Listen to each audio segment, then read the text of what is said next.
에스라의 감사 찬송이라는 제하에서 오늘 말씀을 우리 함께 나누도록 하겠습니다. 에스라가 적극적으로 왕에게 나에게 이러이러한 것들을 좀 허락해 주십시오. 그래가지고 받아가서 그리고 예루살렘으로 온 게 아닙니다. 왕이 에스라의 의지하고는 상관없이 에스라를 통해서 이스라엘 백성들이 2차 귀환할 수 있도록 왕이 너무도 호의적인 그런 모습으로 아주 세세하게 에스라가 백성들을 데리고 본국으로 귀환할 뿐만 아니라 거기서 성전을 짓는 일이나 아니면 또 성벽을 쌓는 일이나 아니면 또 거기서 예배하는 일이나 그 백성들을 잘 가르치는 일이나 이런 것들을 아주 세심하게 잘 살펴서 배려하는 모습을 우리가 어제 살펴보았습니다. 이건 상상치도 못했던 그런 배려였어요. 이렇게 배려할 수가 없는 그런 일까지도 왕이 아주 세세하게 배려해가지고 에스라 스스로도 생각할 때 이건 정말 하나님이 하신 일이다. 이건 정말 하나님이 하신 일이다. 하나님이 아니라면 어떻게 내가 이와 같은 일을 내가 이룰 수 있었는가 하는 그런 감사하는 마음으로 하나님 앞에 잊지 않고 찬양을 하고 있는 모습을 우리가 보게 됩니다. 한마디로 얘기하면 하나님이 하셨어요. 그런 뜻이에요. 내가 잘나서가 아니라 하나님이 여기까지 섭리하시고 하나님이 인도하시고 하나님께서 이렇게 넉넉하게 씀씀이 풍성할 수 있도록 하나님이 하셨습니다.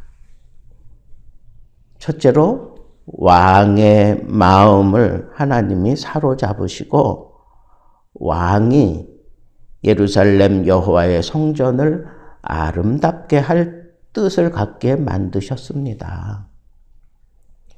이방 왕이 그것도 유대 민족의 신을 섬기는 성전에 이렇게 관심을 가지고 그리고 그걸 뜻으로 이건 내가 꼭 해야 되는 일이다 라고 하는 그런 비전을 갖게 만들어서 이와 같이 순탄하게 올 수 있었습니다. 그런 뜻이에요. 하나님의 섭리하심은 하나님께서는 이 역사를 주관해 가실 때 하나님의 백성들 위주로 하시기는 하지만 하나님께서는 온 세상 모든 나라의 왕이시구나. 왕 중에 왕이시구나.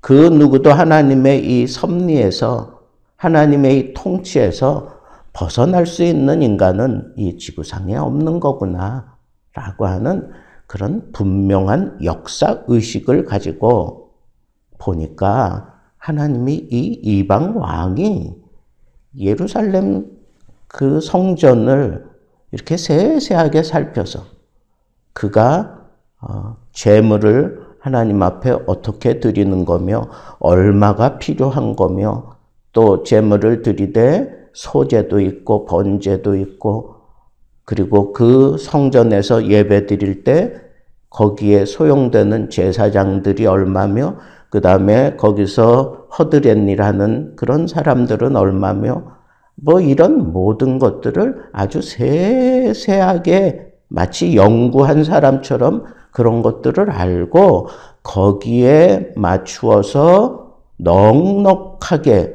에스라에게 이것을 가지고 갈 수 있게 만들고 또 거기서 에스라가 원하기만 하면 그 유브라데스 강 건너편에 서쪽편에 있는 그 모든 나라들이 의무적으로 에스라에게 그렇게 조공을 바치듯이 그렇게 하라고 명령을 내린 걸 이걸 어떻게 이해할 수가 있느냐고요. 아니 이 아닥사스다 왕이 하나님을 아주 철저하게 잘 섬기는 사람이라면 그건 우리가 충분히 이해할 수 있지만 이 사람은 하나님을 섬기는 사람이 아니에요. 그냥 자기가 섬기는 신들 중에 하나라고 생각하는 건데 이렇게 하나님이 이 왕의 마음에 이 성전에 대한 비전, 그 뜻을 두게 하셨다라고 한 걸 보면 이건 하나님이 하신 일이다. 그래서 어제 제가 여러분들에게 말씀드릴 때 하나님이 아닥사스다에게 분명히 간섭하셨다. 어떤 계시를 보여줬거나 깨닫게 했거나 꿈을 꾸게 했거나 환상을 보게 했거나 그래서 그 하나님, 그 두려우신 하나님, 살아서 역사하시는 그 하나님께서 내 이 풍성함을 좀 받아주시면 좋겠다 하는 그런 마음의 표현을 한 것이며 그 하나님을 우리가 화나게 해서 그 화가 나와 내 가족들에게 그리고 이 나라에 쏟아지게 할 일이 무엇이 있겠느냐라고 하면서 이런 일들을 이루어 가고 있다고 하는 것을 우리가 생각해 볼 때 정말 하나님이 하셨구나. 그 마음을 붙들고 흔드셨구나 라고 하는 이 사실을 우리는 분명하게 알 수 있는데 이게 바로 에스라의 역사관이라는 거예요.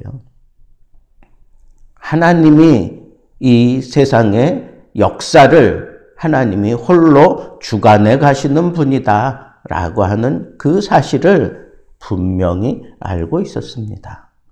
그래서 그는 이 감사 찬양을 할 때 제일 먼저 조상의 하나님, 나의 조상들의 하나님을 찬양한다. 그렇게 얘기를 했어요.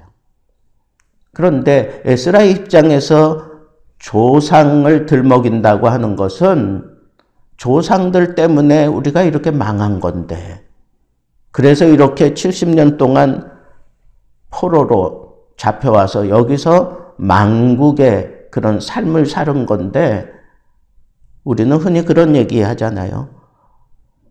잘 되면 내 탓이고 잘못되면 조상 탓이라고 부모 탓이라고 막 그런 식으로 얘기하는 이유가 뭐겠어요? 과거, 지나온 과거에 대해서는 나 책임 없다. 뭐 그런 뜻인 것 같지만 사실은 인간들 마음속에는 무언가 불평할 수 있는 그 틈새라도 조금 생기면 거기다가 그 모든 것들을 다 쏟아 붓는 게 그게 인간의 마음이에요. 그런데 오히려 에스라는 이 역사를 홀로 주관해 가시면서 왜 조상들에게 이런 망국의 그런 아픔을 주고 그 망국의 그 아픔을 견디고 그리고 우리가 돌아와서 그 조상들에게까지 이렇게 공의를 분명하게 세우시고 또 죽일 뿐 아니라 다시 살려내시는 그 하나님의 섭리를 생각하며 감사할 수 있는 하나님이 하시는 일이라면 그건 에스라 입장에서는 조상들 때문에 겪는 이 아픔마저도 하나님이 옳습니다 라고 하는 이 분명한 의식을 가지고 조상들이 잘못했지만 그 잘못한 것으로 인해서 하나님의 공의를 분명히 드러내시는 그 하나님 그리고 내가 이 아픔과 이 괴로움의 세월을 잘 견디고 다시 그 언약을 따라 내가 돌아올 수 있게 하신 이 하나님, 이 하나님께 나는 감사하며 찬양합니다 라고 얘기를 하고 있습니다. 많은 사람들이 감사하고 찬양할 때 나에게 좋은 일, 나에게 평안한 일, 내 생각대로 되어진 것에 대해서만 감사하려고 하는데 사실은 우리가 감사의 대상이 내게 이루어진 일에 대해서 감사하는 건 그건 저차원적인 신앙이에요. 내게 이루어진 이 모든 일 속에 하나님이 함께 하시고 하나님이 인도하시고 하나님이 이끌어 가시고 하나님이 섭리하고 계신다고 하는 이 사실을 분명히 깨닫고 그 하나님께 감사하는 것, 그것이 진정한 감사고 그것이 고차원적인 감사입니다. 여러분, 지금 우리의 형편이 힘들고 어려워졌다고 여러분 감사를 그칠 수는 없어요. 왜? 하나님이 지금도 나와 함께 하셔요. 지금도 하나님이 그 손으로 나를 붙들고 계셔요. 그러니까 하나님의 뜻대로 풀어질 것을 안다면 지금의 이 아픔이, 지금의 이 갑갑함이, 지금의 이 실패가, 지금의 이 괴로움이 오히려 하나님 앞에 감사 조건이 된다는 거예요. 그게 고차원적인 그런 감사의 찬양이에요.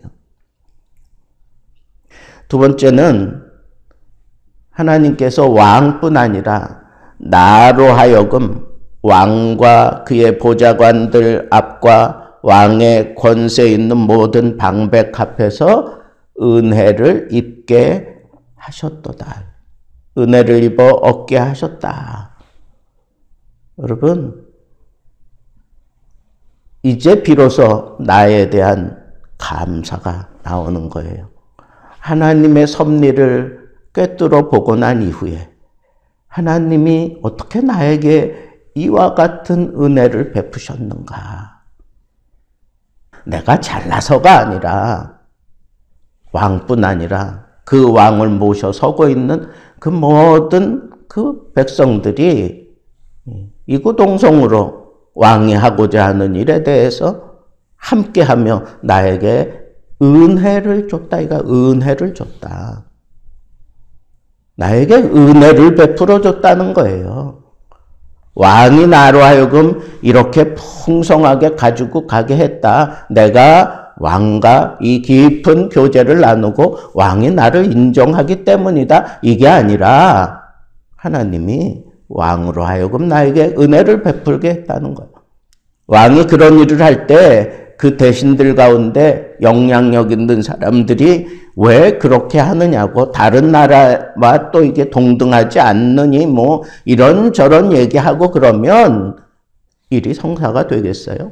그런데 이 모든 것들이 어떻게 이렇게 한결같이 일사천리로 이루어지게 하시는가? 그건 하나님이 나에게 은혜를 베푸시되 저 사람들을 통해서 나에게 은혜를 베푸셨다는 거예요. 왕도 동원하고 그 대신들도 동원하고 주위에 있는 모든 사람들이 다 나에게 이런 은혜를 베풀게 만들어 주셨다 하는 거예요. 내가 은혜 받은 거지 내가 잘나서 그 대가를 받은 게 아니라는 거예요. 감사는 은혜에 대한 감사를 해야 되는 거지, 내가 이룬 것에 대해서 하나님 감사합니다, 그런 저차원적인 차원이 아니라 내가 은혜를 받았다. 내가 물론 왕과의 관계가 친밀하고 좋았어요.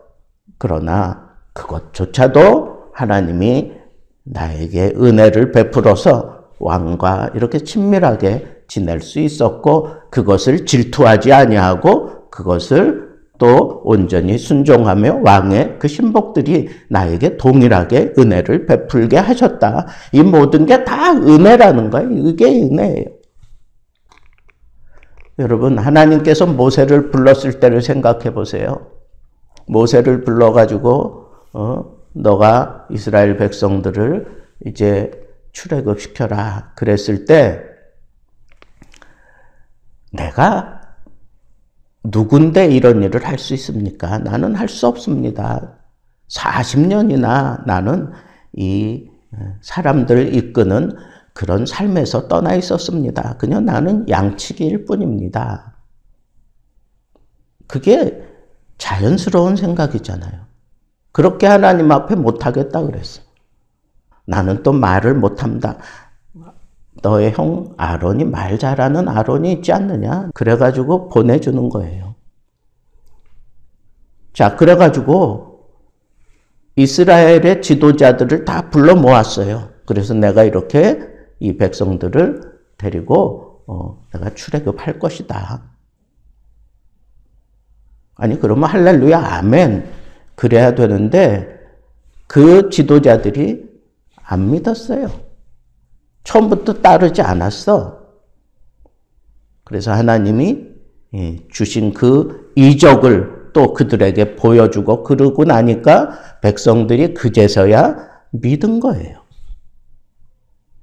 여러분, 이스라엘 백성들이라고 내 동족이라고 하나님이 이렇게 편안하게 이끌어 주실 거야. 가자. 그런다고 할렐루야 아멘 하면서 다 따라올 것 같아요?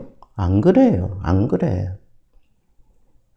하나님의 은혜의 제일 방해거리는 가장 가까운 가족에게 있어요. 가장 가까운 친구에게 있어요. 가장 가까운 이웃에게 있어요. 그런 사람들이 내 감사 생활에 가시 역할을 하고 내 감사 생활에 어떤 멍해가 되고 여러분 에스라는 정말 감사의 조건을 잘 뽑아내고 있어요. 첫째는 하나님께 하나님의 그 섭리에 둘째는 하나님이 섭리하시는 가운데 그 왕과 그 신하들이 다 나를 이렇게 후하게 이렇게 섭리하는 일에 대해서 다 공감했다는 거야. 다 인정했다는 거야. 그리고 마지막 세 번째는 이 함께 떠나는 유다 백성들조차도 하나님께서 내가 은혜로 지금 인도해 가는 것에 대해서 모두 다 공감하고 인정하고 따라왔다는 거예요. 여러분, 이 삼박자가 다 갖추어진 이 에스라의 감사. 이것은 에스라가 하나님께 받은 진정한 복이에요. 복. 형통하잖아. 모든 일이 형통하잖아요. 그래서 이스라엘 그 장로들과 우두머리들을 함께 모아가지고 지금 이렇게 올라오게 되었노라 그랬어요. 이게 뭐예요? 이루어졌다는 거예요. 모든 일이 다 이루어졌다는 거예요. 은혜 가운데 이루어졌다는 거예요. 기가 막힌 하나님의 섭리 가운데 풍성하게 이루어졌다는 거예요. 그 어떤 걸림돌도 없이 이루어졌다는 거예요. 이런 감사, 우리 삶 속에서 좀 멋지게 펼치며 살아갈 수 있는 그런 삶을 살면 얼마나 좋을까? 여러분들 남은 삶이 이처럼 하나님이 두루두루 살펴서 여러분들로 하여금 감사, 찬양하게 하는 그런 섭리하심이 있고 또 내가 생각지도 못했던 기가 막힌 그런 하나님의 섭리 속에서 이방의 왕이 그리고 그 대신들이 반대하지 않으며 또 나와 함께하는 사람들이 무조건 순종하며 따르는 이런 두루두루 형통하고 그리고 감사할 그러한 완벽한 감사의 찬송이 여러분들의 삶의 제목이 되기를 우리 주님의 이름으로 축복합니다.